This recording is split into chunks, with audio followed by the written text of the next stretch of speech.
Hey Dymersion readers, how you doing? Welcome to episode 4 of Dymersion Video. You might notice that the episode this week has a little bit of a different look, better video quality, namely. Anybody who knows a little bit about the differences between consumer and professional cameras knows that two cameras capture the video a little bit differently, and so professional cameras tend to have the better quality video. Also wearing a microphone, so hopefully the audio is also a bit better quality than the on-camera mic from my other camera. So, got some news to report about the previous episodes. I've received a total of 1 comment on my last episode, actually, about the visit of Iranian President Mahmoud Ahmadinejad. Didn't exactly agree with what the comment said, but that's alright. I'm open to comments as long as you're not flaming me, that are, whether you agree with me or disagree with me, as long as they're positive and promote good debate, I'm up to it. You don't have to agree with me. You can disagree with me if you want. And I'm hoping that with some of these episodes, it's the lively discussion. So, anyway, I've been coming to news all week, trying to find something to talk about. I didn't find anything.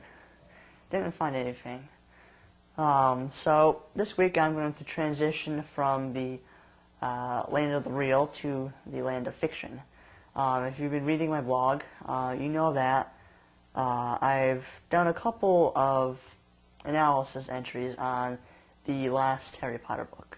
I've done 2 people so far, 2 subjects. The first one was Albus Dumbledore, and the second one was Snape, Severus Snape. So I've I've gone along the evil continuum, so to speak. Started with Albus Dumbledore, who's, despite his flaws, pretty good guy. And then you got Snape, who, well, if it wasn't for Lily,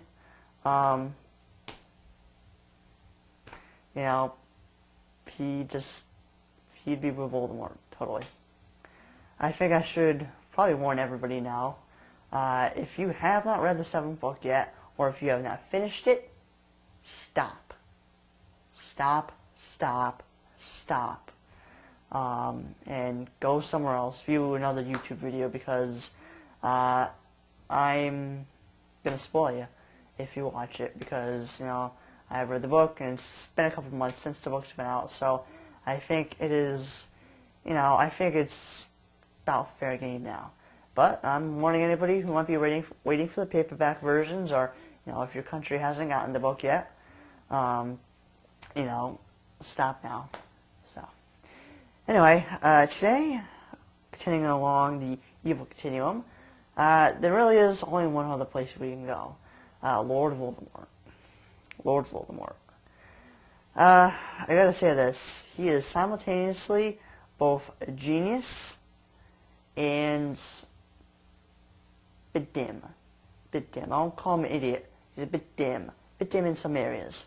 He's a genius because, he can, plan out. He has this wide, huge vision of what he wants, wizarding and Muggle Britain to be.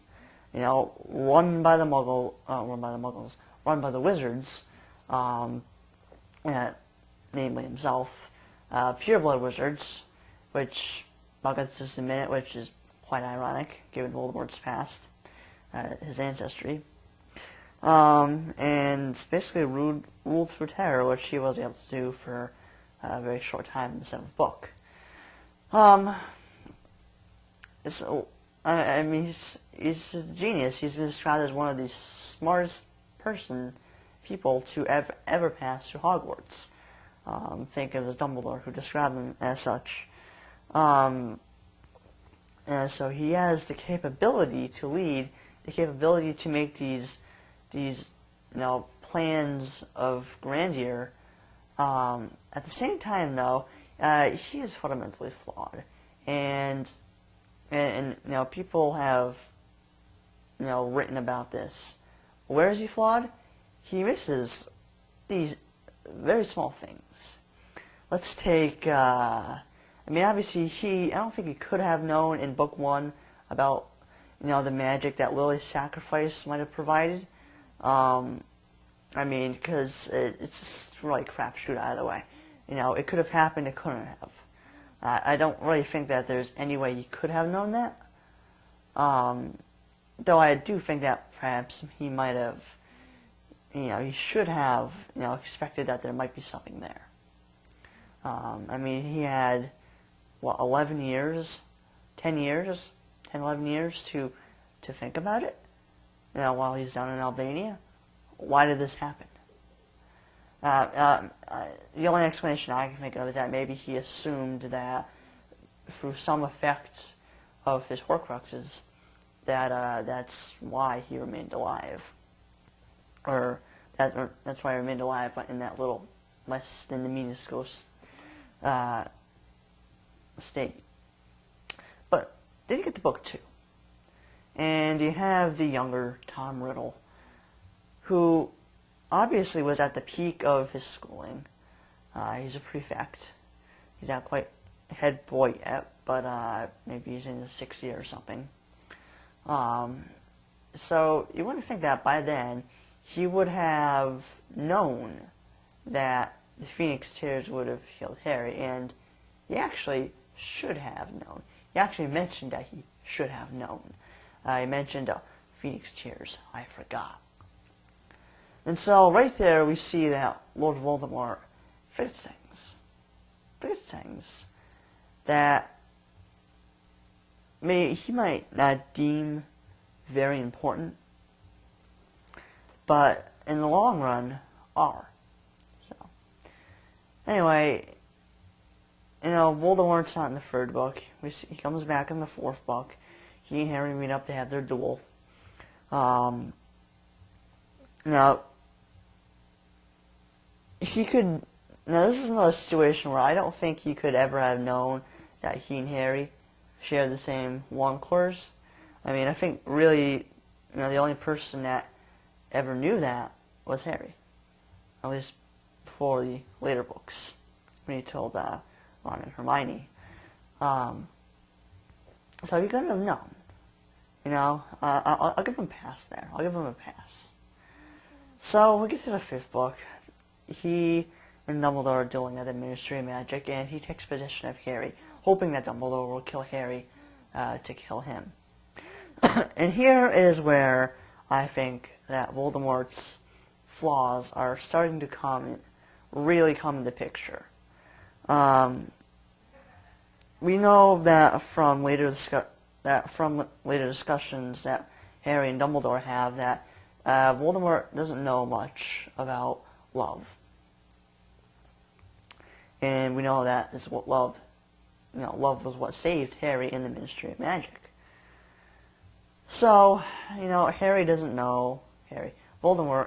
doesn't know much about it. Which is where I think that Voldemort is definitely lacking in his magical education. Here we have the brightest student to ever pass through Hogwarts.